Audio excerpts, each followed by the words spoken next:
Olá, meu amigo e minha amiga, sejam mais uma vez bem-vindos aqui ao nosso canal. A concessão de benefícios de incapacidade é um direito que é garantido, tá? Por motivo de doença, de acidente, é claro que tem que cumprir requisitos, tá, pessoal?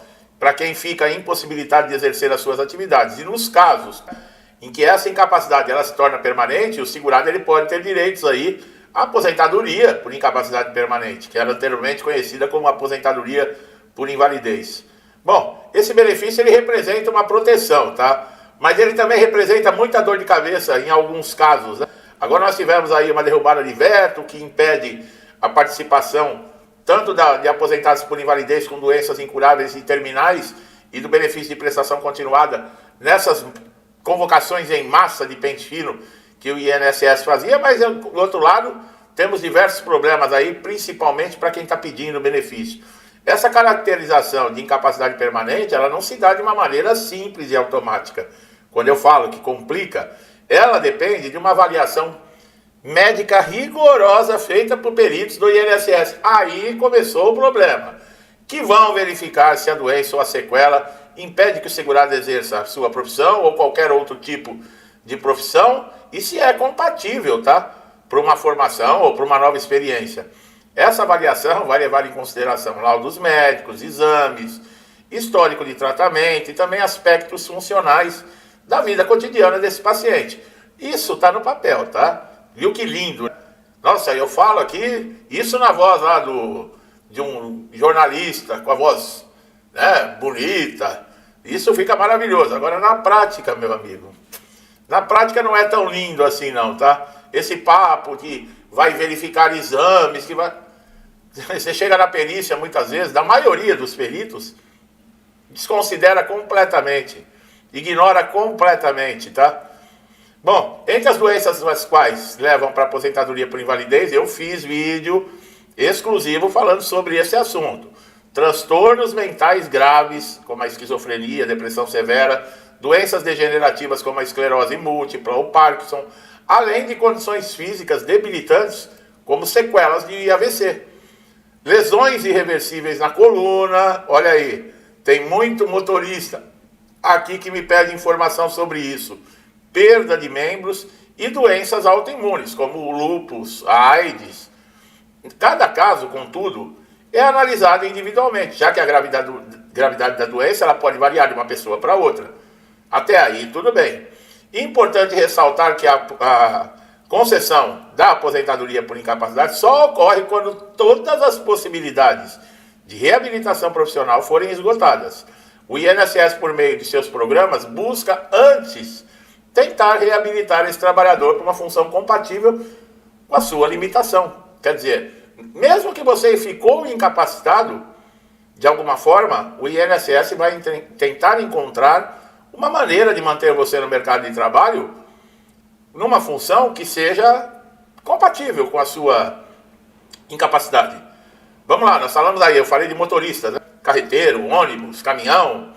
O que acontece? Ah, problema de coluna. Tem dificuldade de movimentar as pernas, para mudar de marcha, fazer movimentos. Os caras te colocam sentado numa mesa atendendo o telefone o dia inteiro. E aí, você vai falar que você não pode fazer esse serviço? Tem como você recusar? O perito te encaminha por exemplo, para reabilitação profissional e lá eles falam, nós vamos te dar um curso de atendente de telefone. E aí? Você só vai falar.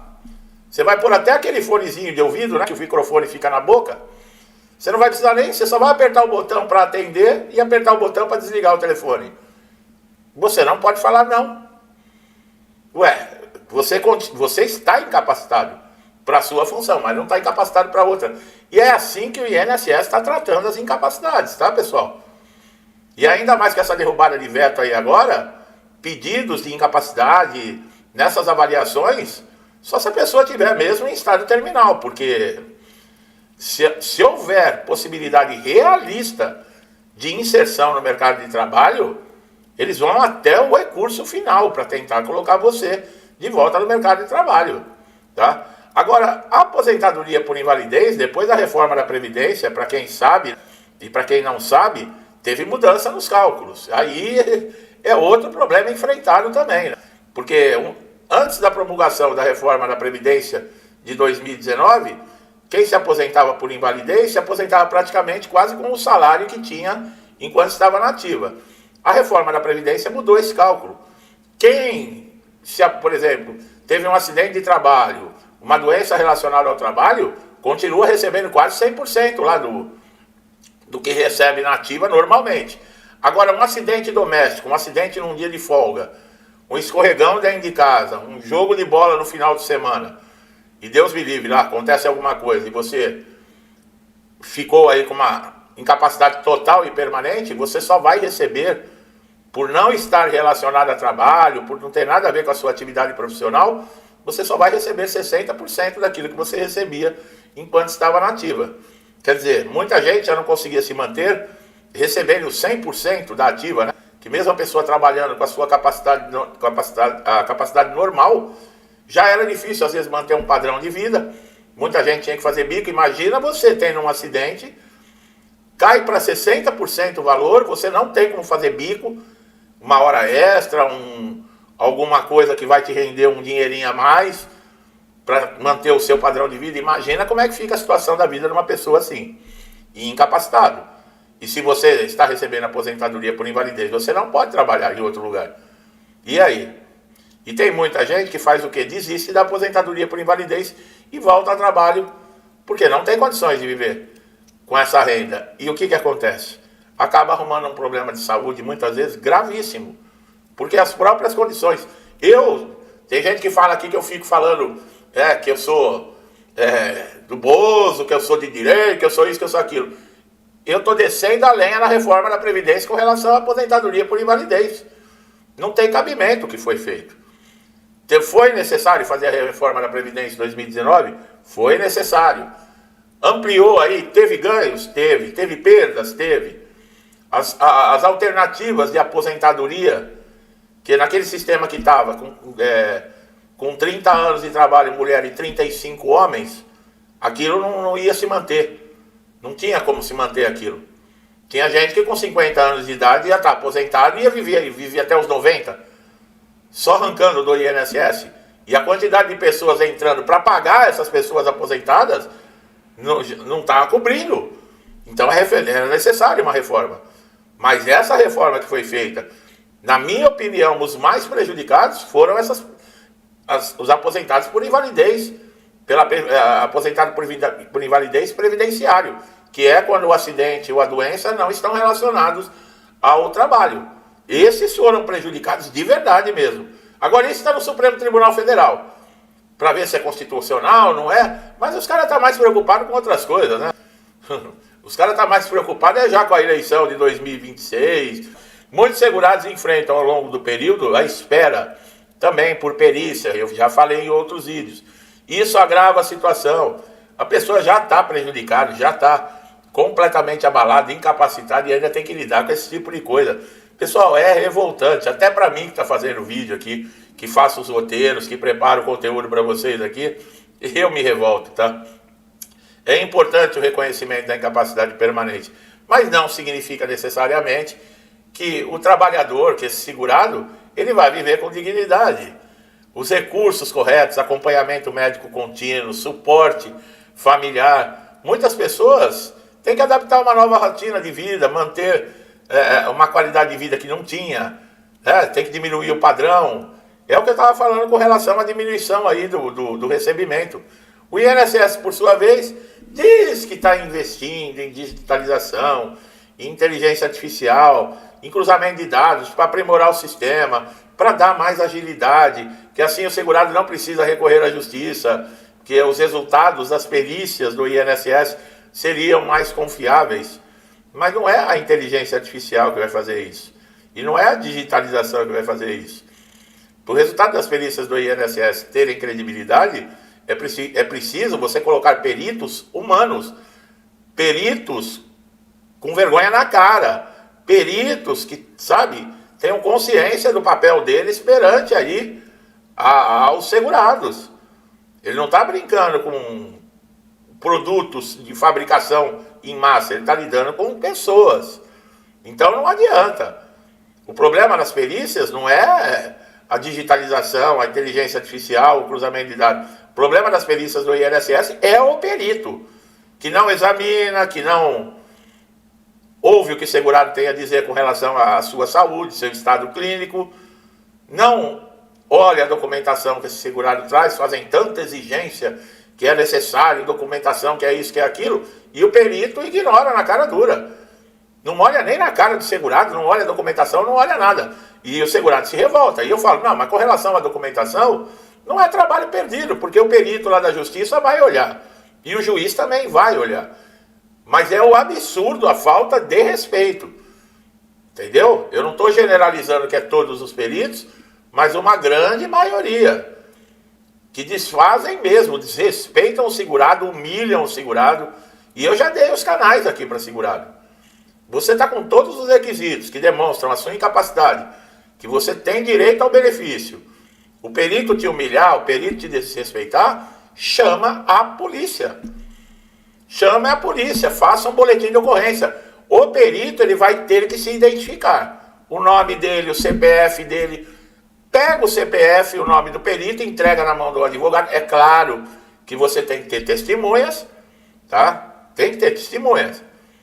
Uma gravação de áudio, um vídeo, alguém que viu, alguém que presenciou, e entre na justiça processando o perito, o CPF do perito. Não adianta processar o INSS.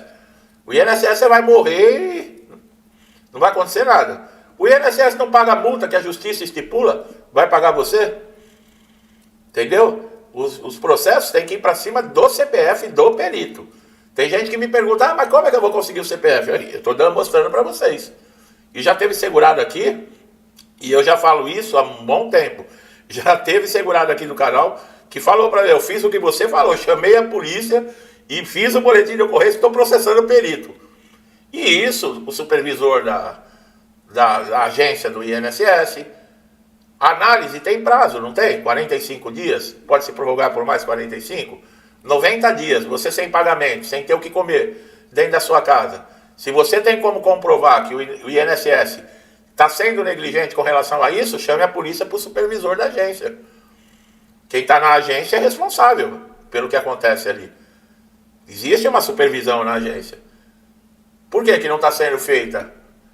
Pessoal, nós não estamos falando, que nem eu estou falando, de produtos industrializados. Tem que mostrar para essa raça aí que eles estão lidando é com gente. Se eles são animais, o problema é deles.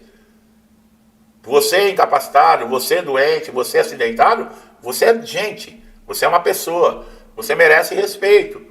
Então tem que ensinar esses pré-históricos a respeitar as pessoas. E pior que eles desrespeitam as pessoas que pagam o salário deles, porque eles são funcionários públicos. Isso quer dizer, eles estão ali para servir o público, não para se servir do público. Está entendendo a diferença, como é que funciona? O dia que a população, que o brasileiro acordar para isso, os órgãos públicos começam a funcionar. Entendeu? Um médico do SUS, ele não está ali de graça. O SUS é de graça. O SUS não é de graça porcaria nenhuma. O SUS é pago com os nossos impostos. Entendeu? O médico do SUS, ele recebe de todos nós. Então, o médico, ele é um funcionário público, ele tem que atender quem é pagador do salário dele. E o que eles fazem? Por quê? Porque o povão também, eu vou falar uma coisa, viu? Tirando um pouquinho aqui, hein? Nós somos muito otários mesmo, né? Os caras roubam a gente. Aí você vai, os caras... Você não, eu não... Elegem o cara de novo. O cara rouba, vai todo mundo preso, a quadrilha inteira. Ministro, tesoureiro, os diretores de estatal, presidente de banco, vai tudo em cana, devolve dinheiro, empreiteiro envolvido, é dinheiro lá no exterior, tudo comprovado, tudo certinho. Aí os caras vai, depois vai na caixinha mágica e corre. É a mesma coisa que o ladrão vir levar tudo da sua casa. E aí você vai lá na Casa Bahia, vai em alguma loja aí, compra tudo com carnezinho e põe a plaquinha pro ladrão, ó, já comprei tudo de volta, pode voltar e roubar tudo de novo. Entendeu? É isso aí. Agora vai enfiar isso na cabeça de certas pessoas. Bom, meu amigo e minha amiga, vocês viram como é que é a incapacidade total e permanente? É difícil. O INSS torna permanente as incapacidades. Isso pode acontecer de uma conversão, de um auxílio-doença para aposentadoria por invalidez. Mas vai passar por toda essa dor de cabeça. Tá bom? Eu espero ter esclarecido, tirando aí os desfios. Às vezes um assunto chama outro, que vai chamando outro, né? Mas tudo faz parte. Tudo faz parte. Você chega aqui no INSS, o desrespeito que você tem em qualquer órgão público, esse governo, o desrespeito que ele tem por você, é a cara dele que está dentro do INSS te desrespeitando, roubando, entendeu? É isso aí. Gostou do vídeo? Não deixe de se inscrever no canal. Assista os outros conteúdos do canal, pessoal. É muito importante você ter informação do INSS. Quando eu digo que INSS não é para amadores, é exatamente isso que eu estou querendo dizer. Tá bom? Meu amigo e minha amiga que estão sempre me incentivando a estar aqui, muito obrigado. Que Deus abençoe a casa, a vida, a família de vocês, tá? Com tudo de bom, tudo que eu desejo para mim e para minha família. Saúde, paz, alegria, abundância, prosperidade. Eu desejo em dobro a todos vocês. Deixe um forte abraço e até os próximos vídeos.